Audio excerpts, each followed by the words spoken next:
Chapter 5 of Peter Pan. Peter Pan by James Matthew Barrie. Chapter 5. The Island Come True. Feeling that Peter was on his way back, the Neverland had again woke into life. We ought to use the pluperfect and say wakened, but woke is better, and was always used by Peter. In his absence, things are usually quiet on the island. The fairies take an hour longer in the morning, the beasts attend to their young, the redskins feed heavily for 6 days and nights, and when pirates and lost boys meet, they merely bite their thumbs at each other. But with the coming of Peter, who hates lethargy, they are under way again. If you put your ear to the ground now, you would hear the whole island seething with life. On this evening, the chief forces of the island were disposed as follows. The lost boys were out looking for Peter. The pirates were out looking for the lost boys. The redskins were out looking for the pirates, and the beasts were out looking for the redskins. They were going round and round the island, but they did not meet, because all were going at the same rate. All wanted blood except the boys, who liked it as a rule, but tonight were out to greet their captain. The boys on the island vary, of course, in numbers, according as they get killed and so on, and when they seem to be growing up, which is against the rules, Peter thins them out, but at this time there were 6 of them, counting the twins as 2. Let us pretend to lie here among the sugar-cane and watch them as they steal by in single file, each with his hand on his dagger. They are forbidden by Peter to look in the least like him, and they wear the skins of the bears slain by themselves, in which they are so round and furry that when they fall they roll. They have therefore become very sure-footed. The first to pass is Tootles, not the least brave, but the most unfortunate of all that gallant band. He had been in fewer adventures than any of them, because the big things constantly happened just when he had stepped round the corner. All would be quiet. He would take the opportunity of going off to gather a few sticks for firewood, and then when he returned the others would be sweeping up the blood. This ill luck had given him a gentle melancholy to his countenance, but instead of souring his nature, it had sweetened it, so that he was quite the humblest of the boys. Poor kind Tootles, there is danger in the air for you tonight. Take care lest an adventure is now offered you, which, if accepted, will plunge you in deepest woe. Tootles, the fairy Tink, who is bent on mischief this night, is looking for a tool, and she thinks you are the most easily tricked of the boys. 'Ware Tinker Bell. Would that he could hear us, but we are not really on the island, and he passes by, biting his knuckles. Next comes Nibs, the gay and debonair, followed by Slightly, who cuts whistles out of the trees, and dances ecstatically to his own tunes. Slightly is the most conceited of the boys. He thinks he remembers the days before he was lost, with their manners and customs, and this has given his nose an offensive tilt. Curly is fourth. He is a pickle, and so often has he had to deliver up his person when Peter said sternly, "Stand forth, the one who did this thing," that now at the command he stands forth automatically, whether he has done it or not. Last come the twins, who cannot be described, because we should be sure to be describing the wrong one. Peter never quite knew what twins were, and his band was not allowed to know anything he did not know, so these two were always vague about themselves, and did their best to give satisfaction by keeping close together, in an apologetic sort of way. The boys vanish in the gloom, and after a pause, but not a long pause, for things go briskly on the island, come the pirates on their track. We hear them before they are seen, and it is always the same dreadful song. Alas, belay you, holy to a pirating we go, and if we're parted by a shot, we're sure to meet below. A more villainous-looking lot never hung in a row on execution dock. Here, a little in advance, ever and again with his head to the ground, listening, his great arms bare, pieces of 8 in his ears as ornaments, is the handsome Italian, Cecco, who cut his name in letters of blood on the back of the governor of the prison at Gao. That gigantic black behind him has had many names, since he dropped the one with which dusky mothers still terrify their children on the banks of the Guajomo. Here is Bill Jukes, every inch of him tattooed, the same Bill Jukes who got 6 dozen on the Walrus from Flint before he would drop the bag of Mordors. And Cookson, said to be Black Murphy's brother, but this was never proved. And Gentleman Starkey, once an usher in a public school, and still dainty in his ways of killing. And Skylights, Morgan's Skylights. And the Irish boatswain, Smee, an oddly genial man who stabbed, so to speak, without offence, and was the only nonconformist in Hook's crew. And Noodler, whose hands were fixed on backwards. And Robert Mullins, and Alf Mason, and many another ruffian long known and feared on the Spanish Main. In the midst of them, the blackest and largest in that dark setting, reclined James Hook, or, as he wrote himself, Jazz Hook, of whom it is said he was the only man that the sea cook feared. He lay at his ease in a rough chariot, drawn and propelled by his men, and instead of a right hand he had the iron hook, with which ever and anon he encouraged them to increase their pace. As dogs this terrible man treated and addressed them, and as dogs they obeyed him. In person he was cadaverous and black of eyes, and his hair was dressed in long curls which, at a little distance, looked like black candles, and gave a singularly threatening expression to his handsome countenance. His eyes were of the blue of the forget-me-not, and of a profound melancholy, save when he was plunging his hook into you, at which time 2 red spots appeared in them, and lit them up horribly. In manner, something of the grand seigneur still clung to him, so that he even ripped you up with an air, and I have been told that he was a raconteur of repute. He was never more sinister than when he was most polite, which is probably the truest test of breeding, and the elegance of his diction, even when he was swearing, no less than the distinction of his demeanour, showed him one of a different caste from his crew. A man of indomitable courage, it was said that the only thing he shied at was the sight of his own blood, which was thick and of an unusual colour. In dress he somewhat aped the attire associated with the name of Charles II, having heard it said in some earlier period of his career that he bore a strange resemblance to the ill-fated Stuarts. And in his mouth he had a holder of his own contrivance, which enabled him to smoke 2 cigars at once. But undoubtedly the grimmest part of him was his iron claw. Let us now kill a pirate, to show Hook's method. Skylights will do. As they pass, Skylights lurches clumsily against him, ruffling his lace collar. The hook shoots forth. There is a tearing sound, and 1 screech. Then the body is kicked aside, and the pirates pass on. He has not even taken the cigars from his mouth. Such is the terrible man against whom Peter Pan is pitted. Which will win? On the trail of the pirates, stealing noiselessly down the war-path, which is not visible to inexperienced eyes, come the redskins, every one of them with his eyes peeled. They carry tomahawks and knives, and their naked bodies gleam with paint and oil.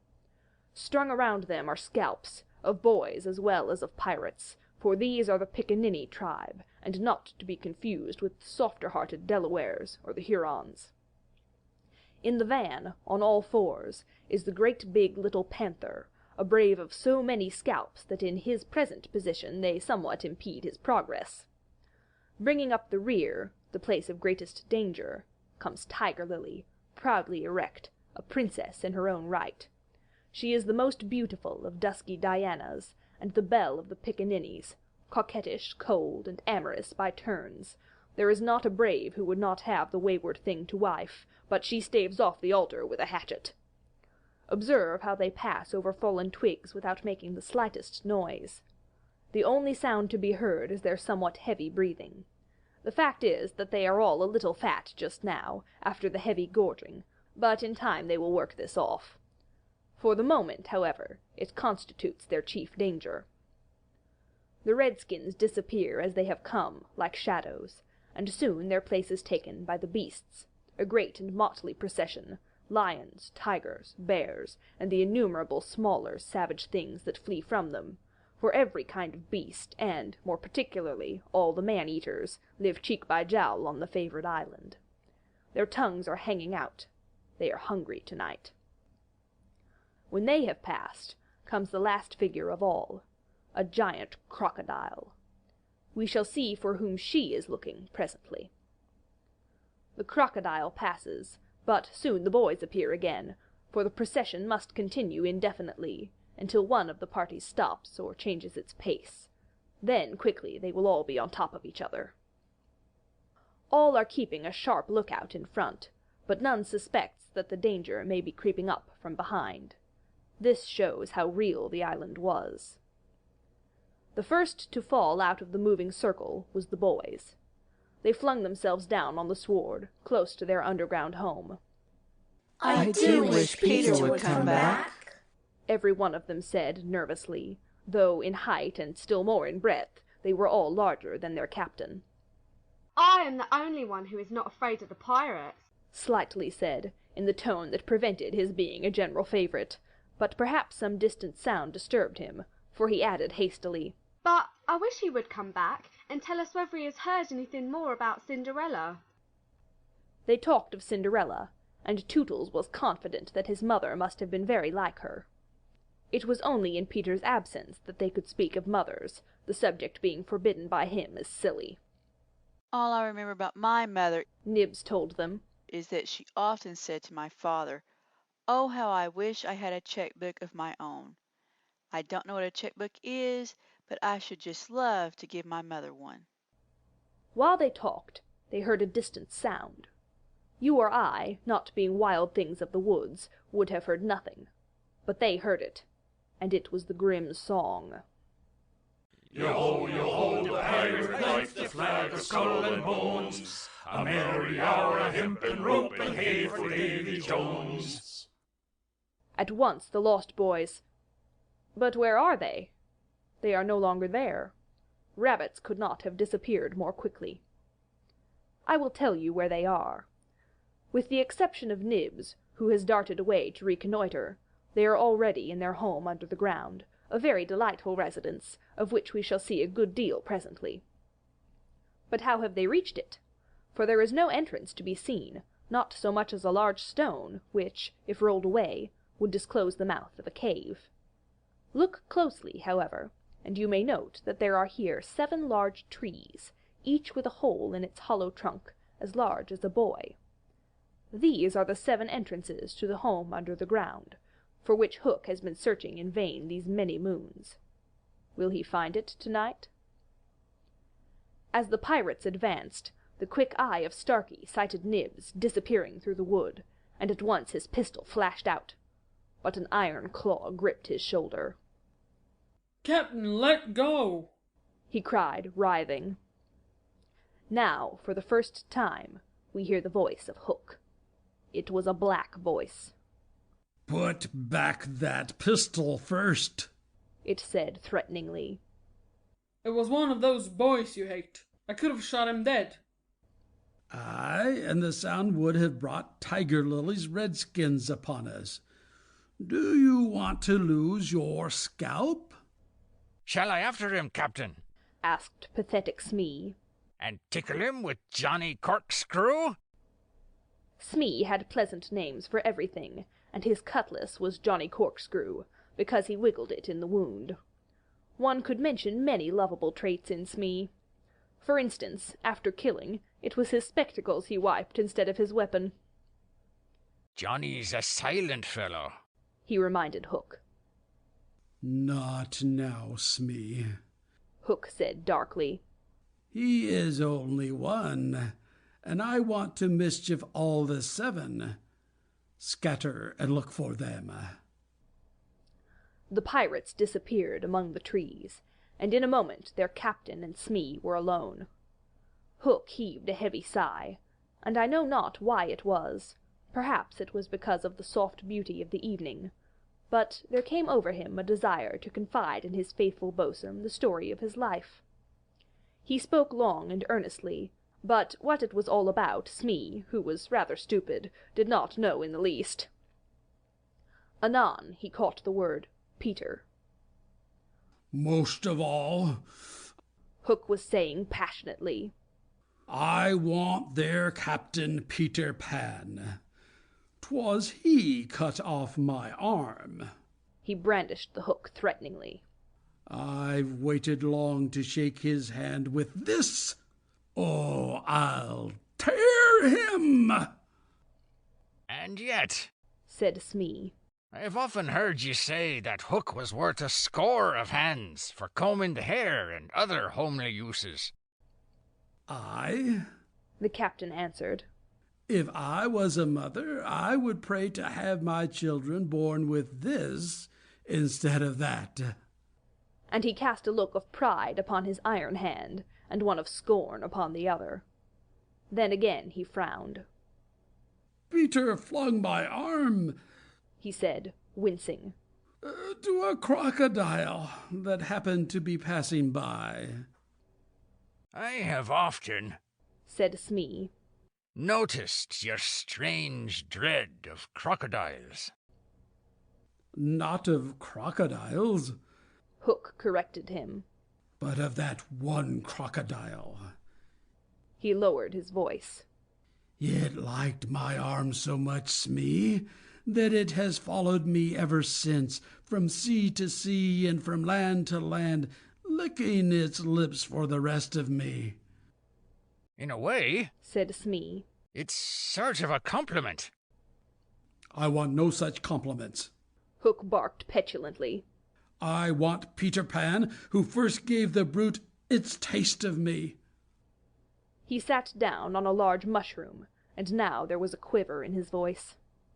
Smee, he said huskily, that crocodile would have had me before this, but by a lucky chance it swallowed a clock which goes tick-tick inside it, and so before it can reach me, I hear the tick and bolt.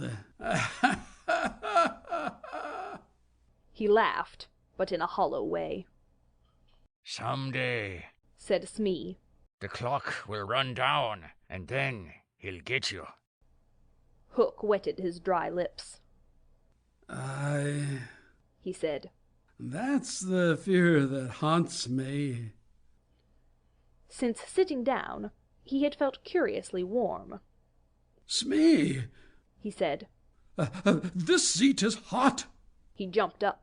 Odds, bobs, hammers, and tongs, I'm burning. Oh. They examined the mushroom, which was of a size and solidity unknown on the mainland. They tried to pull it up, and it came away at once in their hands, for it had no root. Stranger still, smoke began at once to ascend. The pirates looked at each other. A chimney! They both exclaimed. They had indeed discovered the chimney of the home under the ground. It was the custom of the boys to stop it with a mushroom when enemies were in the neighborhood. Not only smoke came out of it. There came also children's voices, for so safe did the boys feel in their hiding place that they were gaily chattering. The pirates listened grimly, and then replaced the mushroom. They looked around them and noted the holes in the 7 trees. Did you hear them say Peter Pan's from home? Smee whispered, fidgeting with Johnny Corkscrew. Hook nodded. He stood for a long time lost in thought, and at last a curdling smile lit up his swarthy face. Smee had been waiting for it. Unrip your plan, Captain, he cried eagerly. To return to the ship, Hook replied slowly through his teeth. And cook a large rich cake of a jolly thickness with green sugar on it. There can be but one room below, for there is but one chimney.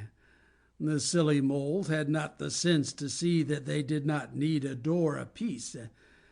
That shows they have no mother. We will leave the cake on the shore of the Mermaid's Lagoon. These boys are always swimming about there, playing with the mermaids. they will find the cake and they will gobble it up, because having no mother, they don't know how dangerous 'tis to eat rich damp cake. He burst into laughter, not hollow laughter now, but honest laughter. Aha, they will die. Smee had listened with growing admiration. It's the wickedest, prettiest policy I ever heard of, he cried, and in their exultation they danced and sang. Avast me lay when I appear, by fear they're overtook. Knots left upon your bones when you have taken claws with hook. They began the verse, but they never finished it, for another sound broke in and stilled them. There was at first such a tiny sound that a leaf might have fallen on it and smothered it, but as it came nearer it was more distinct. Tick, tick, tick, tick. Hook stood shuddering, 1 foot in the air. The crocodile! He gasped, and bounded away, followed by his boatswain. It was indeed the crocodile. It had passed the redskins, who were now on the trail of the other pirates. It oozed on after Hook. Once more the boys emerged into the open, but the dangers of the night were not yet over, for presently Nibs rushed breathless into their midst, pursued by a pack of wolves. The tongues of the pursuers were hanging out. The baying of them was horrible. Save me! Save me! cried Nibs, falling on the ground. But what can we do? What can we do? It was a high compliment to Peter that at this dire moment their thoughts turned to him. What would Peter do? They cried simultaneously. Almost in the same breath they cried, Peter would look at them through his legs. And then, Let us do what Peter would do. It is quite the most successful way of defying wolves, and as one boy they bent and looked through their legs. The next moment is the long one, but victory came quickly, for as the boys advanced upon them in this terrible attitude, the wolves dropped their tails and fled. Now Nibs rose from the ground, and the others thought that his staring eyes still saw the wolves. But it was not wolves he saw. I have seen a wonderfuler thing, he cried as they gathered round him eagerly. A great white bird. It's flying this way. What kind of bird do you think? I don't know, Nibs said, awestruck. but it looks so weary, and as it flies it moans, Poor Wendy. Poor Wendy. I remember. Said Slightly instantly. There are birds called Wendy's. See, it comes! Cried Curly, pointing to Wendy in the heavens. Wendy was now almost overhead, and they could hear her plaintive cry. But more distinct came the shrill voice of Tinker Bell. The jealous fairy had now cast off all disguise of friendship, and was darting at her victim from every direction, pinching savagely each time she touched. Hello, Tink! cried the wondering boys. Tink's reply ran out, Peter wants you to shoot the Wendy. It was not in their nature to question when Peter ordered. Let us do what Peter wishes, cried the simple boys. Quick, bows and arrows! All but Tootles popped down their trees. He had a bow and arrow with him, and Tink noted it and rubbed her little hands. Quick, Tootles, quick! She screamed. Peter will be so pleased. Tootles excitedly fitted the arrow to his bow. Out of the way, Tink! He shouted, and then he fired, and Wendy fluttered to the ground with an arrow in her breast. End of chapter 5.